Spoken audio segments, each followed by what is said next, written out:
Hello everyone, कैसे हैं आप?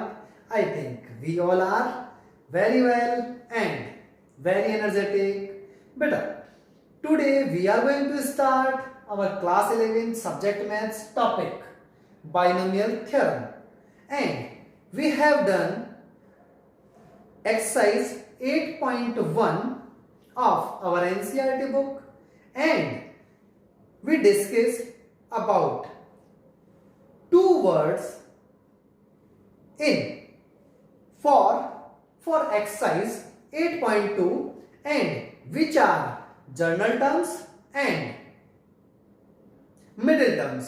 बेटा, जनरल टर्म और मिडिल टर्म पे बेस्ड हमारे पास कुछ एग्जांपल्स भी हैं एक्सरसाइज 8.2 में। So we are discuss some important examples और questions of our NCERT book. Okay then, so let us start. Yes, our first example is find the value of a if 17th and 18th term of expansion and given expansion is 2 plus a raised to power 50 are equal। बेटा, ये हमारे पास simple सा question है, हमारे को a की value calculate करनी है, फाइंड आउट करनी है। सो यहां कंडीशन क्या है? 17 एंड 18 टर्म। तो 17 और 18 टर्म कैलकुलेट करनी है अपने को फर्स्ट ऑफ ऑल। अब हमें कैसे पता चलेगा 17 और 18 टर्म के लिए? So first of all, as we know, r plus 1th term means general term of expansion x plus y raise to power n। मतलब हमारे पास कोई भी एक्सपेंशन गिवन हो जिसमें 2 टर्म हो, पावर n हो, तो उसकी कंडीशन हमारे पास होती है t r plus 1 means r plus 1th term is equal to ncr x means first term raised to power n minus r, and y means second term raised to power r। तो इस फॉर्मूले की help से हम लोग 17th और 18th term calculate कर सकते हैं। How? Yes, here r plus 1, then we use only r। तो यहां हमारे को 17th टर्म अगर कैलकुलेट करनी है तो हमारे को r क्या यूज लेना पड़ेगा? इससे 1 लेस करना पड़ेगा। तो 17 से 1 लेस कर देंगे हम लोग 16। So here n is equal to 50, r is equal to 16 for 17th term, and what is x? x means 2 एंड y means a here। So we put the all values in this formula. Is that clear? तो हमारे पास क्या हो जाएगी? 17th term आ जाएगी, and similarly we can find 18th term with the help of this formula. Is that clear? अब हमारे क्या करना है? According to question these terms are equal. तो हमारे को इक्वल कर देना है। तो मैंने क्या किया? इन दोनों को देखो जरा, ये वैल्यू कैलकुलेट हो गई, ये वैल्यू कैलकुलेट हो गई, and according to question 17th term is equal to 18th term. So 50c16 2 raised to power। बेटा 15 मैंने 16 किया, 50 मैंने 16 किया तो 34, और 50 मैंने 17 करेंगे तो इधर 33 आ जाएगा। ओके, अब देखो इसको हम लोग कैलकुलेट कर लेते हैं। यहाँ a की पावर 16 है, यहाँ a की पावर 17 है, इसको इधर ट्रांसफर कर देंगे तो a बचेगा ओनली, और इन दोनों टर्म को इधर ट्रांसफर कर देंगे तो 50c16 इनटू 2 बचेगा। इधर कितना है? 34 है 2 की पावर, इधर 2 की पावर 33 है, इधर जाएगा तो क्या होगा? ओनली 2 बचेगा, और अपॉन में ये आ जाएगा। जब आप इसको कैलकुलेट करेंगे then we get a is equal to 1। It is our simple example of our NCERT book.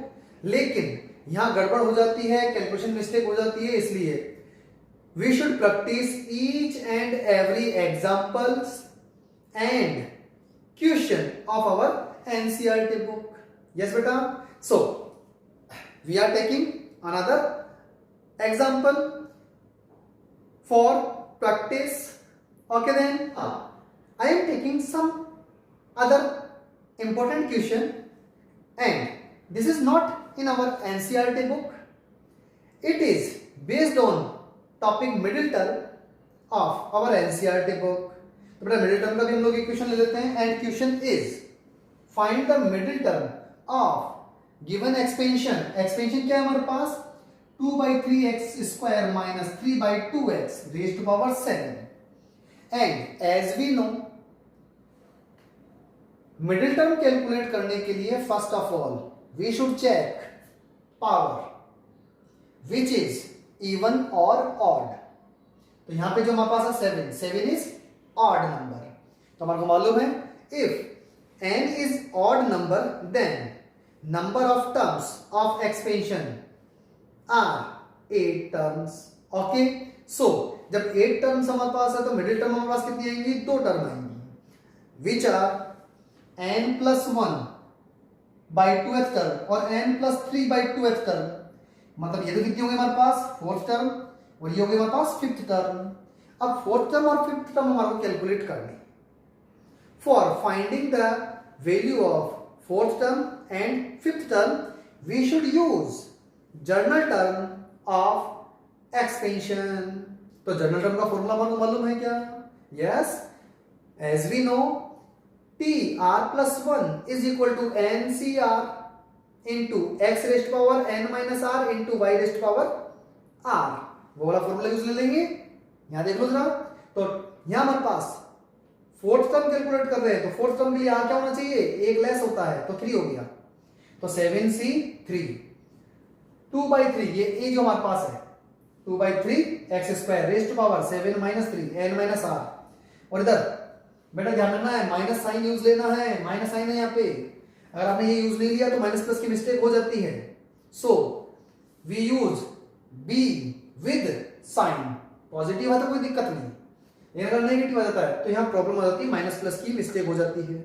Okay then, so we put the values from here. Okay, तो ये हमने वैल्यूज पुट कर दी. अब देखो 2/3 रेस्ट पावर कितना हो जाएगा? 4. ये मैंने मेंशन कर दिया. अब यहाँ पे x² है भाई, x² की पावर 4 तो x² की पावर 4 कितनी हो गई? 8. सेम हियर 3/2 है, पावर क्या है? ऑड है, तो इसलिए माइनस आएगा. यहाँ हमारे पास क्या जाएगा कंडीशन? देखो ये माइनस है तो इसको अब जब हम लोग सोल्व करेंगे तो ये माइनस मैंने आगे शिफ्ट कर दिया. और यार 3/2 की पावर 3 होगी, x की पावर कितनी होगी? 3. अब ये x की पावर 8 है, ये x की पावर 3 है, कैंसिल आउट हो जाएगा x की पावर 5. इधर 2/3 की पावर 4 है और 3/2 की पावर कितनी है? 3 है. तो एक टर्म बचेगी हमारे पास 2/3, बाकी कट जाएगी. 2/3 बच गया हमारे पास. नेगेटिव साइन एडिटिव रख दिया. सेम पैटर्न इधर सोल्व करेंगे. T5 के लिए 2/3 की पावर कितना होगा? 3 और यहाँ x² है, x² की पावर 3 मतलब x6 और इसको भी सोल्व कर लेंगे हम लोग. लेकिन यहाँ पे देखो नेगेटिव की पावर क्या है? इवन नंबर है. तो इवन नंबर आते क्या होता है? नेगेटिव एलिमिनेट हो जाता है, इसलिए हमने यहाँ पे नेगेटिव कहीं यूज नहीं किया. Okay, it is equal symbol. Okay, now 7c4 क्योंकि 5 के लिए हमारे पास n-1 होता है तो 4 ले लिया अपने पास. 2/3 ऐसे आ गया. अब देखो ये दो टर्म है, इनमें से क्या होगा? एक टर्म बचेगी. नेगेटिव नेगेटिव तो पॉजिटिव हो जाएगा, पावर इवन है इसलिए एक टर्म बचेगी. कौन सी? 3/2. और यहाँ पे x पावर 6 है, यहाँ x पावर कितनी है? 4. कैंसिल आउट हो गया, x² बच जाएगा. अब ये जो टर्म हमारे पास है इसको आप कैलकुलेट कर सकते हैं easily. Okay, now I am taking one other most important question of our NCERT book. Yes बेटा, our third example, it is our NCERT book example.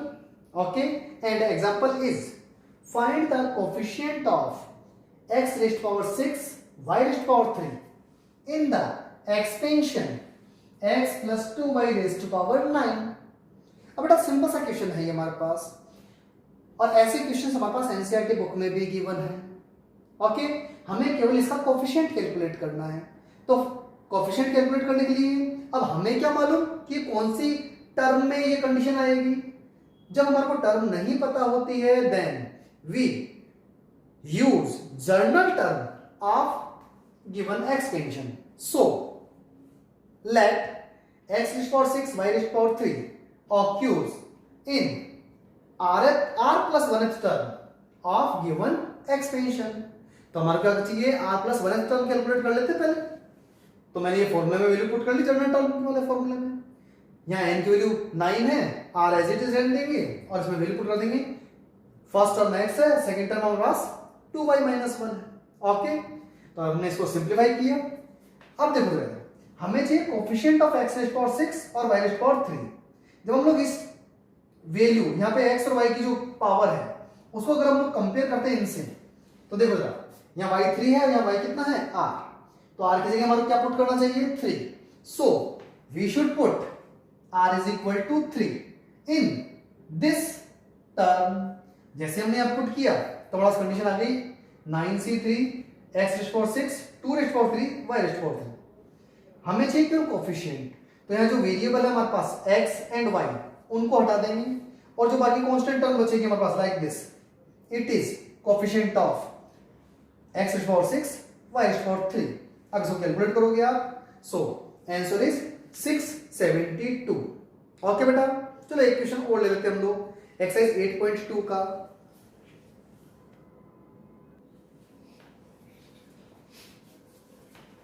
Yes बेटा, our next question is, in the expansion 1 plus a raised to power m plus n, we have to prove that the coefficient of a raised to power m and a raised to power n are equal।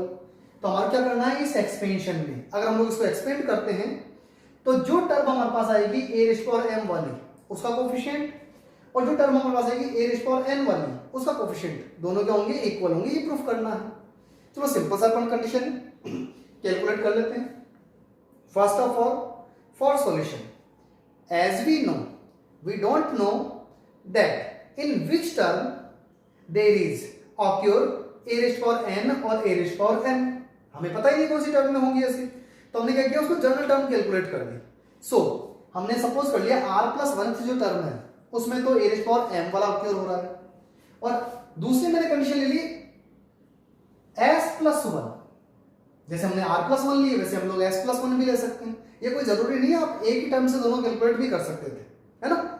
तो मैंने क्या किया यहाँ पे r t r plus 1th term क्या होगी m plus n, क्योंकि n की वैल्यू जो हमारे पास यहाँ पे देखो जरा m प्लस n है, ये प्रॉपर n है, सो m प्लस n सी r। अब 1 की पावर जो हमारे पास ये कंडीशन है m plus n minus r, 1 की पावर चाहे कुछ भी हो finite term it will be always 1, तो ये तो 1 हो जाएगा, तो हमारे पास हो जाएगा a raise power r। Same case में हमारे पास m प्लस n सी s, ये 1 हो जाएगा और ये a की पावर s होगा।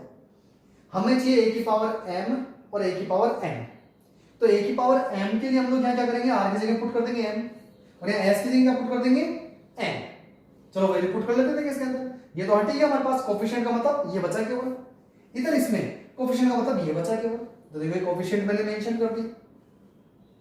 इसको सोल्व कैसे करते हैं हम लोग, फॉर्मूला होता है हमारे पास NCR का formula, yes as we know NCR is equal to n factorial upon r factorial into n minus r factorial. ये सिंपल सा फॉर्मूला हमने यहाँ पे अप्लाई कर दिया, तो m plus n factorial upon m factorial, और इसमें से जब मैं इसको माइनस करूंगा m से m कट जाएगा, n फैक्टोरियल बच जाएगा। ओके, सेम पैटर्न पे यहाँ पे n से n कट जाएगा और m बच जाएगा। देख लो दोनों वैल्यूज क्या हो रही हैं, इक्वल आ रही हैं। So it is proof that coefficient of a raise power m and coefficient of a raise power n are equal.